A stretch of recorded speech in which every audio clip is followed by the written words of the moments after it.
زیاتیږي پس سره زیاتیږي صرف او صرف په یو سیز سره آقا نامدار محمد رسول الله صلی الله علیه وسلم بیان فرمایي چې مرګ نور یو سیز سره نه رستو کیږي عمر یو سیز سره نه زیاتیږي بلکې صرف او صرف یو سیز دی چې هغه سره مرګ رستو کیږي او عمر ور سره زیاتیږي هغه څه شی دی لا یزيد فی العمر الا البر آقا نامدار محمد رسول الله صلی الله علیه وسلم بیان فرمایي وی عمر نه زیاتی مگر نیکی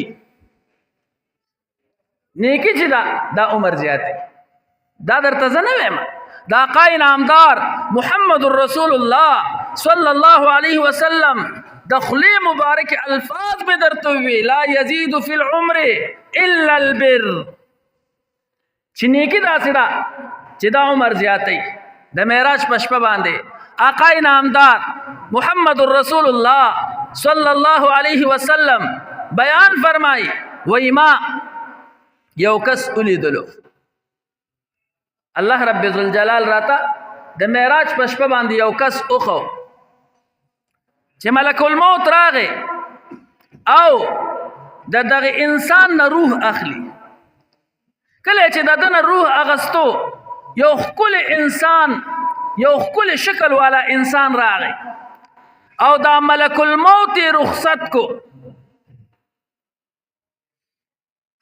او ملک الموت واپس کو آقا نامدار محمد رسول الله صلی الله علیه وسلم بیان فرمائی چې ما د جبریل علیه السلام نه تپوسو کو چې دا خپل انسان او دا خپل شکل چې ول الله رب ذوالجلال ورکړي دی دا سوکو چې دا کسې د مرګ نه بچ و جبریل علیه السلام راته فرمایل چې دا د هغه خدمت دی چې د مور او د پلار کړي دی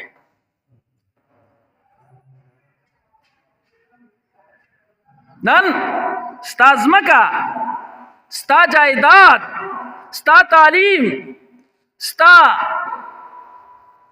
قریبی رشتہ دار ستا لری رشتہ دار هغه ستانه مرګ نشي لري کولی خو کو مرګ لري کوي دقه د مور پلار خدمت درنه لري کوي لا یزيد فی العمر الا البر نو په عمر کې زیاتی هغه نیکی راولي آقا نامدار محمد رسول الله صلی الله علیه وسلم بیان فرمایي وی بل کس می اولیدلو چې اگر اخکلی کیږي او جنت ته ورغورځولی کیږي په دې کې بل یو ښکلی انسان راغی او دقه کس اخلاص کو جنت ته د ورغورځولو نه دی بچ شو وی ما بیا تپوس کو چې دا څوک دی وی جبریل علیه السلام راته وفرمایل چې دا د خور سره کومه نیکي وه هغه راغله او دی د جهنم نه د غورځېدو نه بچ شو وی بیا می بل کس ولیدو آقا نامدار محمد رسول الله صلی الله علیه وسلم بیان فرمایي چې جبه راوتې ده او سخت تږی دی او سخته ده پې وی یو ښکلی انسان بل راغی او دله د حوض کوثر نه جام راډک او وی دل یې ورکړو د تنده پې ماته شوه وی ما تپوس وکړو چې دا څوک دي و جبریل علیه السلام راته وفرمایل چې دا هغه خدمت دی چې د لور کړی دی او د لور پرورش کړی دی د هغې د وجې د تنده نن په حوض کوثر باندې ماته شوه وی بیا مې بل ولیدلو چې هغه بربند دی فرشتې راکاږي جهنم ته غورځوي په دې کې یو ښکلی انسان راغی ښکلی شکل والا انسان راغی او په دقې بل دا کم چې بربند دی په ده باندې څادر واچو پټې کو او دغه د فرشتو نه اخلاص کو چې جهنم ته ورغورځو وی ما تپوس وکړو چې دا څوک دی وی جبریل علیه السلام راته وفرمایل چې رسول الله مبارک دا د نیکه بیبي ده چې په دنیا کې د سره وخت تیر کړی دی دې خیال ساتلی دی دا د نیکه بیبي ده نن یې ورله هغه د ستر پټ حضراتو نو لا یزید فی العمر الا البر. رسول الله مبارک بیان فرمائی عمر نه زیاتی مگر نیکی زیاتی. د مور پلار خدمت ته وکړو دغه خدمت پر لګي او طالب عمر زیاتی. د مور پلار خدمت خو عجیبه نیکی ده. ګوره زه اکثر دا وایم کعبه مبارکه باندې 120 رحمتونه نازلېږي هر ورځ. شپږ شل رحمتونه نازلېږي په کعبه مبارکه باندې.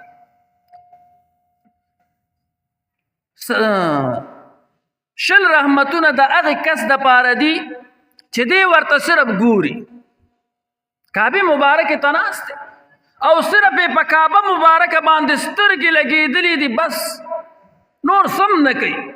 نو شل رحمتونه په دقه انسان باندې او سلويخ رحمتونه په هغه انسان باندې چې کوم ورته مونږ کوي. کعبه مبارکه ته ولال دي او کعبه مبارکه مخامخ ده نو په کعبه مبارکه کې دنه په د باندې سلويخ رحمتونه نازلېږي او شپېته رحمتونه چې څوک ته طواف کوي دا شپېته رحمتونه په دقه انسان باندې نازلېږي. نو 120 رحمتونه په کعبه مبارکه باندې نازلېږي. دومره د رحمتونو او د برکتونو ځای دی. بعض خلک وایي عمرو له څه لځي، بعض خلک وایي زه عمرې له نظم ښه را سره پیسې شته، زه حج له نظم ښه را سره پیسې شته، خو په عمره څه کې په حج څه کې دا پیسې وایي دلته په غریبانانو باندې ولګوه. منګه دا نه وایو په غریبانانو باندې پیسې ولګوه، خو دغه برکتونه د کعبې مبارکې برکت دا خو ته په د غریبانانو په د خرچې کولو باندې نشي حاصل. بعضې پکې لادام وایي بل څوک راله داخلې کوي او حج له میلیږي عمرو له میلیږي خو نه زما او په دې باندې فخر کوي. ما وی دا د فخر نه ده وجاړه. ولې ستا مشابهت د دجال سره راغی. کله چې دجال راشي نو دجال دا به په تمامه دنیا باندې ګرځي هر ځای ته به ورتلی شي، خو دقه دوه مبارک ښارونه چې دي مکه معظمه مدینه منوره دې ته به نه داخلېږي. نو په ځان باندې وجاړه چې مشابهت دې د دجال سره راغلی دی. د حج پیسې در سره شته ته حج نه کې یا عمرې در سره وستې کېږي او ته نه ځې وایي د دې نه چا څه جوړ کړي دي. علا کل حال عرض میں دا کولو چې نیکی داسې څیز دی چې دې سره عمر زیاتېږي. آقا انعامدار محمد رسول الله صلی الله علیه وسلم بیان فرمائی لا یزید فی العمر الا البر. عمر نه زیاتی مگر نیکی. ماته ته وې د دنیا تمام خلک راجمع کا یو ورځ تاله نشي رستو کولی کم عمر چې دی عدل نشي، خو نیکی کوا. نیکی داسې ده چې په عمر کې به الله پاک برکت اچي او عمر بدل الله رب ذوالجلال زیاتی. مرګ بدل رستو کوي او مرګ خو به خامخا راځي. منها خلقناکم وفيها نعيدكم ومنها نخرجكم تارة اخرى. الله رب ذوالجلال فیصله کړی دا د دغه خاورې نه مې پیدا کړی د دغه ځمکې نه مې پیدا کړی وفيها نعيدكم دغه ځمکې ته به دوباره بوځم ومنها نخرجكم تارة اخرى او د دغه ځمکې نه به دوباره را وباسم. حساب کتاب به وي، حشر نشر به وي، دغه جنت جهنم ته تلل به دا خو به خامخا وي. نو اوس ماته ته وي د مرګ چاته هم پته نه لګي چې مرګ را باندې کله راځي. الله رب ذوالجلال راته طریقه ښوولې ده، رسول الله مبارک راته طریقه ښوولې ده. نیکي کوه، دقه نیکۍ سره به ستا مرګ کو در باندې رامغې نو په داسې حالت کې به چې ته به جنتی او الله رب ذوالجلال به درنه راځي. په ژوند عمره چې د مرګ د غم خلاص شي آسان کار دی کو په ځان باندې ګرانولې. رحمان بابا بیان فرمای وایي ځای په ژوند عمره چې د مرګ د غم خلاص شي آسان کار دی کو په ځان باندې ګرانولې. بس د مخکې نه د دغې مرګ تیاري او نیکي شروع کا.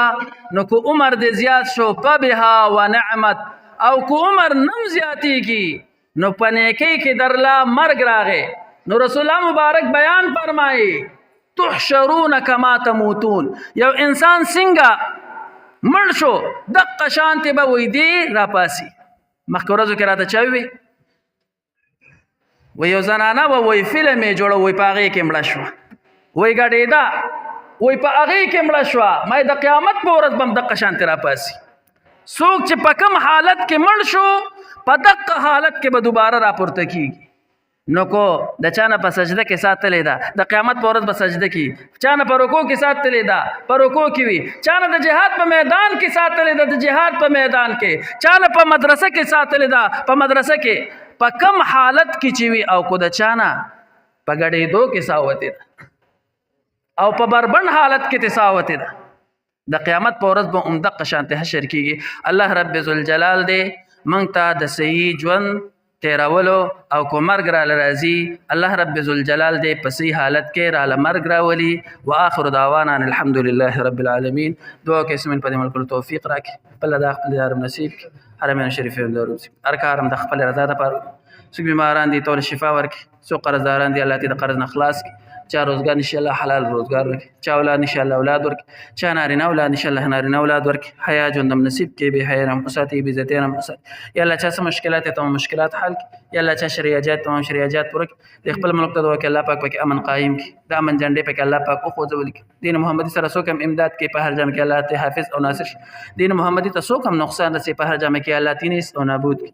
یا الله کو په مسلمانانو کې الله ته هدایت وکړي، په د هدایت لایق نه وي الله هغوی هم نیست او نابود کړي. یا الله زموږ د مدارس حفاظت وکړي، یا الله زموږ د تبلیغي مراکز حفاظت وکړي، یا الله زموږ د خانقاګانو حفاظت وکړي، یا الله زموږ د سنگر د مجاهدینو حفاظت وکړي. مجاهدین دعا کوي یاد کوي کوم ځای کې قید وبند کوي الله ته د رهایی بندوبست وکړي، کوم شهیدان شوي الله ته درجات بلند کړي، اسلام غالب کړي، کفر مغلوب کړي. یا الله څرنګه چې 1600 کاله مخکې تا دغه نجس قومونه زموږ د آقای نامدار محمد رسول الله صلی الله علیه وسلم د لاس غلامان ګرځولي، یا الله حق دور بیا راوستي، اسلام غالب کړي، کفر مغلوب کړي، مردگان د اهل اسلام څومره وفات شوي الله تمام کامل مغفرت نصیب کړي. صلی الله تعالی علی خیر خلق محمد وعلى آله وصحبه اجمعین برحمتک.